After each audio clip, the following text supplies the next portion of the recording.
Welcome to Overanalyzing the intro, where we dissect the first episode, the one point where my English degree does come in handy. Knights of Guinevere's pilot just launched, so let's see if you picked up on the Easter eggs and references while I break it down, or just point out stuff I like. The first thing I noticed was this URL, and if we put it in...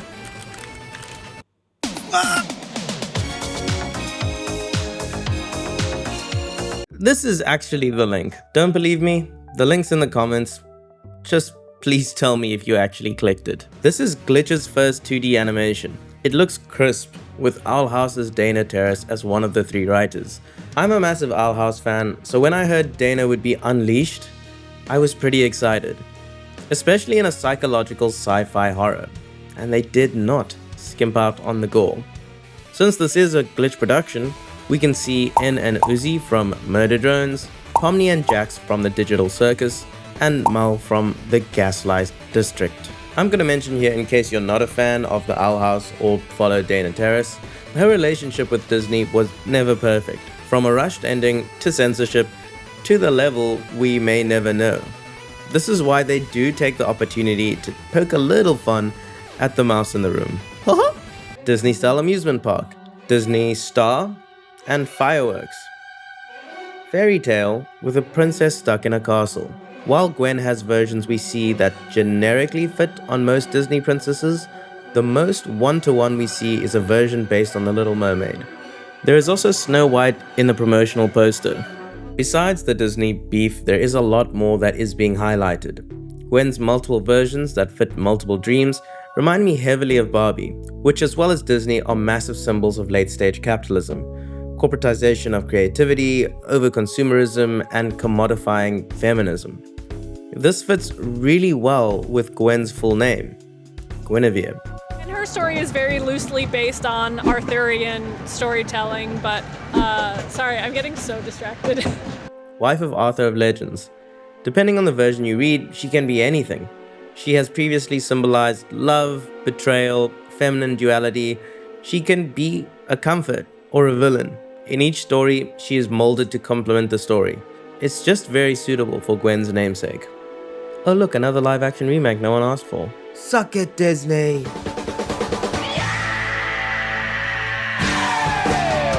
There's a Glitch logo on their house. Their house has a giant wooden fork and spoon, which is associated with Filipino culture. My brother is half Filipino, so he can confirm it. This probably means that Andy has some Filipino heritage.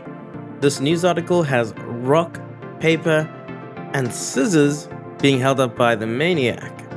On the ceiling, there's a plushie of Stringbean from Owl House. This vending machine's teeth is very expensive. Maybe Kane from the Digital Circus. As far as dystopian future goes, hey, this is Gachi Akuta.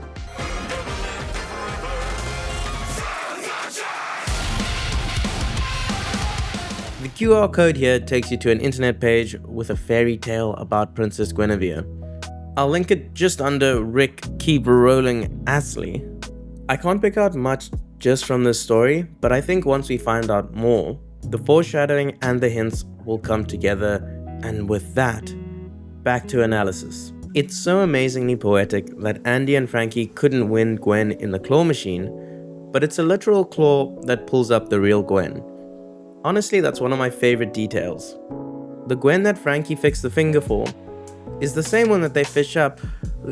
Well... Every princess you meet will recall the same cherished memories of you. And every one of them draws on the same magic to remember everything. So maybe.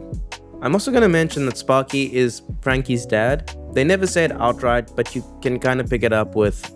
I love you for that hard-headed spirit, kiddo. I can't show you special treatment, especially because you're you. And you hit like an old man, old man. Oh, wait. No. That was good. That's about it for the Easter eggs. If you feel like I missed some, let me know in the comments and I'll add it to a big thread in there somewhere.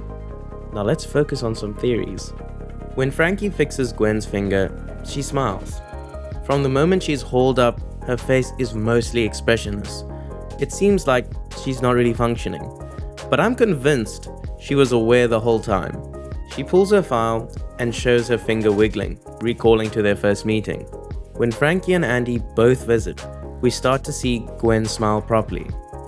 From here on out, whenever we see Gwen, she is smiling because she remembers them.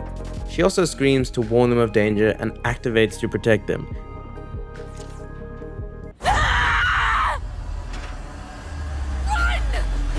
Making me fairly certain she was playing unconscious the whole episode.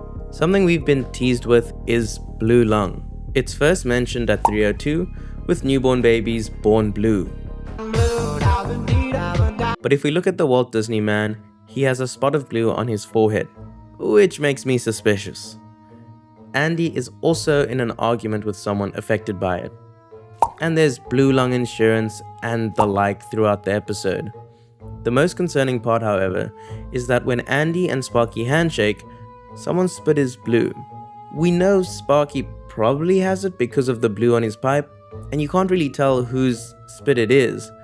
But what if it's Andy's, from working in the lab? Otherwise, why pull so much attention towards it? There's a lot of foreshadowing in the episode like this, which is why we need this greenlit yesterday.